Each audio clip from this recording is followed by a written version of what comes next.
যে আমার বাবার মতো দেখতে সবাই কেন শহীদ হয়ে যায় মামা। এই ঘটনার সময় আমি 2008 শেষের দিকে আমি কনসিভ করি। তো আমার মেডিকেল কিছু জটিলতা ছিল, যার কারণে আমি বাসায় রেস্টে ছিলাম। আমার হাজব্যান্ড যেহেতু ওখানে ছিলেন আরটিসিএনএসে, ওনার পোস্টিং ছিল, উনি বেশ চেষ্টা করেছিলেন যে যেহেতু আমার কিছু কমপ্লিকেশন ছিল, সো ও যাতে বদলি হয়ে একটা ট্রান্সফার নিয়ে এখানে আসতে পারে, কারণ আরটিসিএনএসে তার অনেক দিন হয়ে গিয়েছিল, তার একটা ট্রান্সফার ডিউ ছিল। তো কোনোভাবেই তার ট্রান্সফারটা হচ্ছিল না, বারবার এটা ক্যান্সেল হচ্ছিল।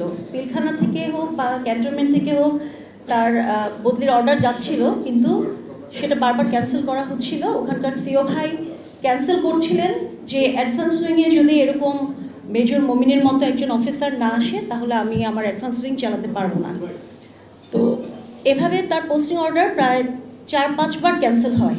তো এটা না আমি খুব আপসেট ছিলাম ওই সময়, কারণ আমি চাচ্ছিলাম যে আমার এই কমপ্লিকেসির সময় আমার হাজব্যান্ড আমার পাশে থাকুক। যাই হোক, ঠিক পিলখানা বিদ্রোহের ওই ঘটনার 25-26 ফেব্রুয়ারি, মানে ওই ঘটনার 1 মাস আগে হঠাৎ করে ও আমাকে একদিন ফোন করে বলে যে একটা গুড নিউজ আছে। তো আমি ওর গুড নিউজ বলতে সবসময় যেটা আসলে জেনে এসেছি, মানে দেখেছি, সেটা হচ্ছে ও মানে আদার্স যে 57 জন অফিসার শহীদ হয়েছেন প্রত্যেকে এক একজনের সাথে ব্রিলিয়ান্ট অফিসার ছিলেন। আমার হাজব্যান্ডও এত ব্রিলিয়ান্ট ছিলেন যে ওর দেশের বাইরে বিভিন্ন জায়গায় খুব কোর্সে নাম আসতো এবং খুব কোর্স চলতো প্রায়। তো যখন আমাকে বলেছে গুড নিউজ আছে একটা, আমি ভেবেছি কোনো কোর্সে হয়তো বা তার নাম চলে আসছে আবার দেশের বাইরে বা অন্য দেশে কোথাও। তা আমি ওকে এটা বলার পর বললো যে না গার্ল, এর থেকে আরেকটা গুড নিউজ আছে, সেটা হচ্ছে আমি অ্যাট লাস্ট ঢাকায় বন্দী হয়ে আসছি। তো ওটা আসলে আমার এক খুশিটা কি পরিমাণ ছিল যে আমি মানে আপনাদেরকে হয়তো এখন বোঝাতে পারছি না। তো আসার পর থেকেই এই বিডিআর সপ্তাহ নিয়ে সে ট্রেনিং একদিনও আমাকে বাসায় এসে, আমি শ্যামলী আদাবরে আমার মায়ের বাসায় ছিলাম, আমাকে সময় দিতে পারিনি একদিনও না। তো বদলি হয়ে আসাতে অ্যাকচুয়ালি আমার আর কোনো লাভ হয়নি। তো ও যেটা করেছে, একদিন 24 তারিখ আমার মনে আছে, ফোনে কথা হতো আমাদের, কিন্তু আসতে পারতো না। 24 তারিখ রাতে আগের দিন আমার বাসায় আসে হঠাৎ করে, এসে আমাকে বলে, না আমাকে 24 তারিখ সকালে একবার বলেছে যে তুমি ব্যাগ সব গুছিয়ে রাখবে, তুমি আমার সাথে পিলখানায় চলে আসবা, এসে মেসে আমার সাথে 5-6 দিন থেকে থাকবা, কারণ আমি তো তোমাকে সময় দিতে পারছি না, সো তুমি আমার এখানে থাকবা। তো আমি ব্যাগ ট্যাগ সব গুছিয়ে রেখেছি যে যাবো ওর কাছে। তো বিকালেও যখন আসে আমার এখানে, বিকালে এসে আমাকে পরে বললো যে গার্ল, আমার রুমে একজন সিনিয়র অফিসার চলে আসছেন অ্যাটাচমেন্টে বিডিআর সপ্তাহের জন্য, তো তোমার আর যাওয়া হচ্ছে না, আমি 25 তারিখ বিকালে তোমার জন্য গাড়ি পাঠিয়ে দেবো, তুমি চলে যাও। কারণ 25 তারিখে বিকালবেলা একটা কালচারাল নাইট ছিল, বিকাল থেকে শুরু হবে। সেই কালচারাল নাইটটা যাতে আমি দেখতে পারি, যেহেতু আমার এই 9 মাসের প্রেগনেন্সিতে আমার কোথাও তেমন যাওয়া আসা হয়নি। তো ও আমার সাথে আমাকে সময় দিল এবং ওই কালচারাল নাইটের প্রোগ্রামের পুরো দায়িত্বটা ওর উপরে ছিল। আমাকে নিয়ে গিয়ে বিভিন্ন জায়গা থেকে বিডিআর সৈনিক ভাইদের জন্য, যে আর্টিস্টরা আসবেন সবার জন্য আমরা দুজন মিলে গিফট কিনলাম, সবার জন্য গিফট কিনলাম। কেনার পর আমাকে বাসায় নামিয়ে দিয়েও চলে যাওয়ার সময় ওর সাথে আমার লাস্ট কথা হয়েছিল। আমি তাকে বলেছিলাম যে ও আসলে ফিজিক্যালি খুব ফিট ছিল, এতই বেশি ফিট ছিল যে ও যখন চেঞ্জ করে যাচ্ছিল আমি তাকে বলছিলাম যে তুমি তোমার এই, মানে এত স্লিম অফিসার ছিল সে, তা আমি বললাম যে তুমি এরকম ছেলেদের বডিতে একটু মাসেল টাসেল থাকে, একটু স্বাস্থ্য থাকে, তা আমি বলছিলাম যে তুমি এই কার্টুন মার্কা ফিগার নিয়ে আমার সামনে দাঁড়াবা না আর কখনো। তো আমার দিকে তাকে একটু হেসে বললো যে ঠিক আছে, কালকে থেকে তোমার সামনে আমি আর এভাবে দাঁড়াবো না। তো জাস্ট আমার পাশে বসলো, আমাকে একটু জাস্ট আমার পেটে হাত দিয়ে একটু আদর করে বলে গেল যে কালকের প্রোগ্রামটা শেষ হলো, আমি 2 মাসের জন্য ছুটি নিচ্ছি, তোমাকে তো 9 মাসে আমি কোনো টাইম দিতে পারিনি, 2 মাসের ছুটি নিচ্ছি, তোমাকে আর বাবুটাকে আমি অনেক সময় দেব। এই চলে গেল বিদায় নিয়ে, এবং পরের দিন থেকে সত্যি সত্যি এই মানুষটা আর আমার সামনে ছিলেন না। এবং 2 মাসের যে ছুটি আমি আসলে 2 দিনের জন্য তো তাকে পাইনি। এখন সরি, আমি আসলে কোনো জায়গায় কোনো প্রেস কনফারেন্স বা এই রিলেটেড কোনো জায়গায় আমি আসলে কিছু বলতে চাই না, কারণ আমি আসলে আমার ইমোশনটাকে ধরে রাখতে পারি না। জীবনে চলার জন্য, স্বাভাবিক থাকার জন্য পরবর্তীতে আমার 2013 সালে আমার বিয়ে হয়েছে আমার পরিবার থেকেই। স্বাভাবিক থাকার চেষ্টা করছি, কিন্তু সম্ভব হয় না, এটা কোনোভাবেই সম্ভব হয় না। মেনে নেওয়াটা খুবই কষ্টকর। আমি আসলে আর খুব বেশি কিছু বলতে চাই না।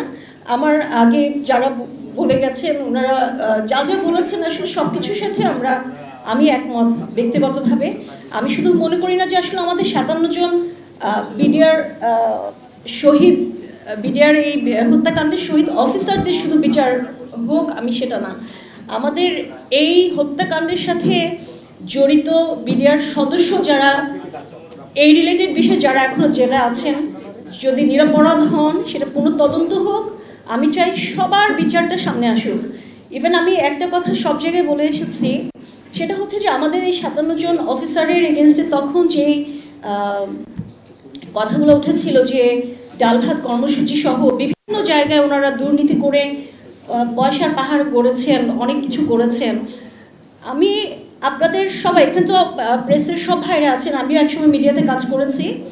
সো আমি সবার মাধ্যমে দেশের সবাইকে জানাতে চাই একটা কথা, পুনঃতদন্ত হোক। প্রত্যেকটা ফ্যামিলি, প্রত্যেকটা অফিসারের ব্যাকগ্রাউন্ড থেকে আপনারা স্টার্ট করেন, পরিবারের সবার একটা নিয়ে, কারণ আপনাদের কাছে সব তথ্য আছে। আপনার ব্যাকগ্রাউন্ড নিয়ে আপনারা বের করেন যে কোন অফিসার কত টাকা তখন বানিয়েছিলেন, বা কত টাকার মালিক হয়েছেন, বা তারা কোন ব্যাকগ্রাউন্ড থেকে এসেছে, তাদের কী কী ছিল। আমি শুধু একটা জিনিস আপনাদেরকে সংক্ষেপে একটা জিনিস বলি। আমি একবার বগুড়া ক্যান্টনমেন্টে বেড়াতে গিয়েছি, তখন আমার হাজব্যান্ডের পোস্টিং ওখানে। একবার আমাকে অন্যান্য ভাবিদের সাথে, যেহেতু আমি ক্যান্টনমেন্টের লাইফ বেশি দিন থাকিনি, কারণ আমি চাকরি করতাম ঢাকায়, পড়াশোনা চাকরি সব কিছুর জন্য আমি ঢাকায় ছিলাম। সো ক্যান্টনমেন্টের লাইফে ওর সাথে আমার বেশি দিন থাকা হয়নি, আর ও পোস্টিং নিয়ে ঢাকার বাইরে সবসময়।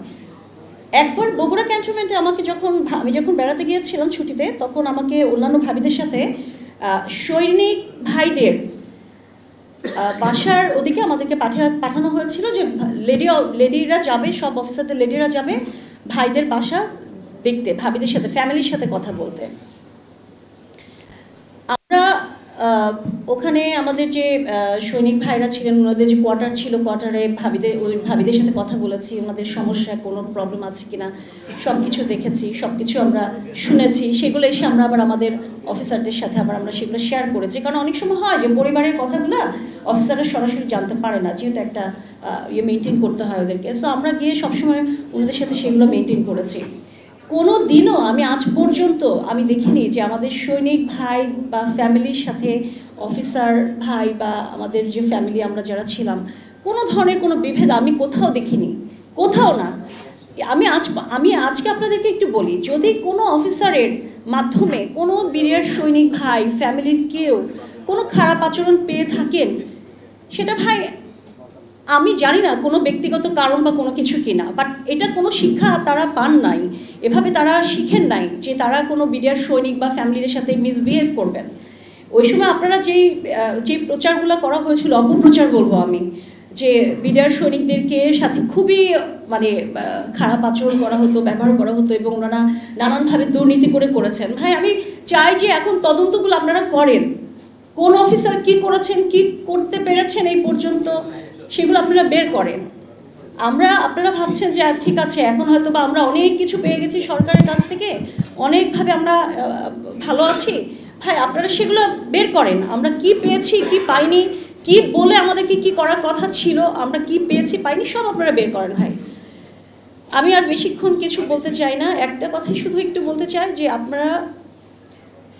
আমরা সবাই এখানে একসাথে হয়েছে আসলে একটা কারণেই, যে এই হত্যাকাণ্ডের একটা সঠিক তদন্ত হোক, সঠিকভাবে এর কারণগুলো বের হয়ে আসুক, কারণের পিছনে মূল হোতা যারা তাদেরকে ধরা হোক, এবং বিচারগুলো সঠিকভাবে হোক। আমি সবার সাথে একমত আছি। সবাই আমার জন্য, আমার পরিবারের জন্য দোয়া করবেন। আমার ছেলে কিছুদিন আগে একটা কথা আপনাদেরকে একটু বলতে চাই। গত সেপ্টেম্বরে কক্সবাজারে একটা সন্ত্রাসী হামলায় আমাদের একজন লেফটেন্যান্ট তানজিম ভাই শহীদ হয়েছিলেন, আপনারা জানেন ব্যাপারটা। ওই ঘটনার জাস্ট যেদিন ঘটনাটা হয়ে যায় সেই দিন বা তার পরের দিন, আমার ঠিক মনে নেই, আমি একটা ক্লিনিকে বসা আমার ছেলের সাথে। আমি ছেলেকে দেখাচ্ছি যে বাবা দেখো এই অফিসারটা কক্সবাজারের সন্ত্রাসী হামলায় শহীদ হয়েছেন। তা আমি টু বি অনেস্ট, আমি ওই ভাইয়ের ছবিটার দিকে এত ভালো করে তাকাইনি, আমি জাস্ট ঘটনাটা মোবাইলে পড়ে আমি আমার ছেলেকে দেখাচ্ছি।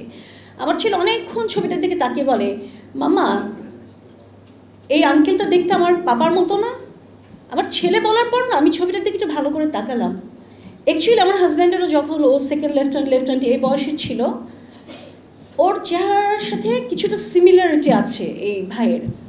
তা আমিও তাকে কিছুক্ষণ পরে বললাম, হ্যাঁ বাবা তোমার পাপার মতো অনেকটা দেখতে। আমার ছেলে আমাকে একটা প্রশ্ন করেছিল তখন, আমার এই প্রশ্নের সত্যিকার অর্থে কোনো অ্যান্সার ছিল না, আমি তাকে কোনো অ্যান্সার দিতে পারিনি। আমার ছেলে খুব চাপা স্বভাবের, ও তো এই ঘটনার 11 দিন পরে হয়, পিলখানা হত্যাকাণ্ডের 11 দিন পরে আমার ছেলে হয়। ওর জন্ম ছিল আরও 1 মাস পরে হওয়ার কথা ছিল, কিন্তু আমার ফিজিক্যাল কন্ডিশন এত বেশি খারাপ হয়ে যায় যে ও জাস্ট 11 দিন পরে ওর জন্ম হয়। এবং ডাক্তার বলেছিল যে আর 15 মিনিট আমি লেট করলে, মানে হসপিটালে যেতে আর জাস্ট 15 মিনিট লেট করলে আমার ছেলেকে বাঁচানো যেত না। তো যাই হোক, আমার ছেলের জন্য দোয়া করবেন। ও তো ওর বাবাকে দেখেনি, কিন্তু ও খুব চাপা স্বভাবের, ওর কষ্টের কথাগুলো কখনো প্রকাশ করে না। কিন্তু হঠাৎ করে তোর মন থেকে যে প্রশ্নটা আসে আমার কি করে এই ওর পাপাকে নিয়ে, এগুলো আসলে কোনো অ্যান্সার আমার কাছে থাকে না। তা আমি চাই আমার ছেলের মতো শহীদ পরিবার, সেটা শুধুমাত্র আমাদের অফিসার ভাইদের না, বিডিআর সৈনিক ভাইদেরও, যেসব বাচ্চারা আছেন যারা পিতৃহারা হয়েছে, সবার সঠিক তদন্তটা হোক, তারা জানতে পারুক, আমাদের পরবর্তী প্রজন্মরা জানতে পারুক এর সঠিক ইতিহাসটা কী।